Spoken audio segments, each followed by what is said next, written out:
Happy Wednesday. Do you live on the natural or supernatural plane? Welcome to Torah today. The Torah is so relevant today as yesterday.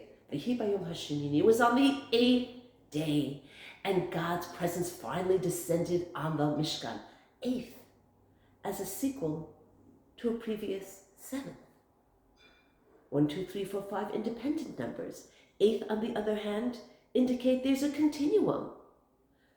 Why then is this parsha standing on its own? There are 7 days preceding this. And why, in addition, does the Torah discuss the permissible and non-permissible animals as a sequel to this momentous event? 7 days the Jewish people watched as Moshe erected, dismantled the Mishkan, the sanctuary. Nothing miraculous, a practice run. And on the 8th day, everything changed. The miracle took place. The fire descended from heaven and took up the offerings which were now prepared by the high priest Aaron and the other priests. 7, it's a natural order. 8, on the other hand, above nature. 7, we say the 7 days of the week. 7 cycles of the agricultural phenomenon. On the 8th day, that's when we reach the miraculous, Shemitah. Leave it to God. 8th always connotes above the norm and the natural. Just like the Brit Milah on the 8th day. The infant is nowhere near understanding the concept of Brit Milah, above all our intellectual grasp. God's presence, we see from here so clearly, is contingent on our efforts, our previous efforts. 7 days the Jewish people were engaged in the practices that took place in the Mishkan.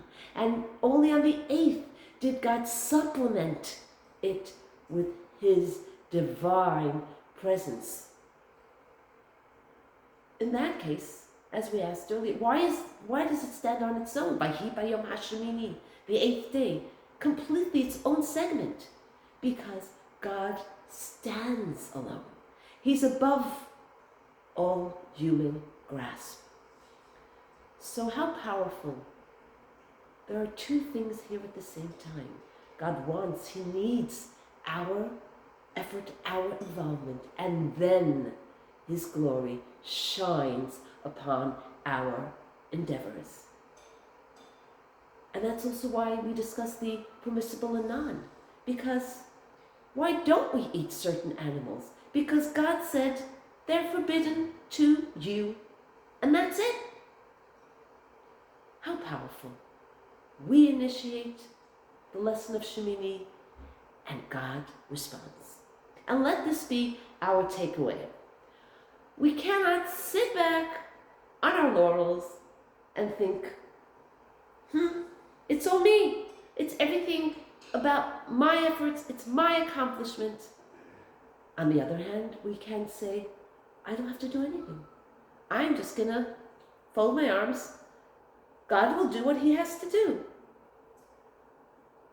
We shall, we must, we will put in the effort, and God will reward us with miraculous outcomes and successes. And may He really reward us with the ultimate success and reward of Mashiach today. Have a beautiful day.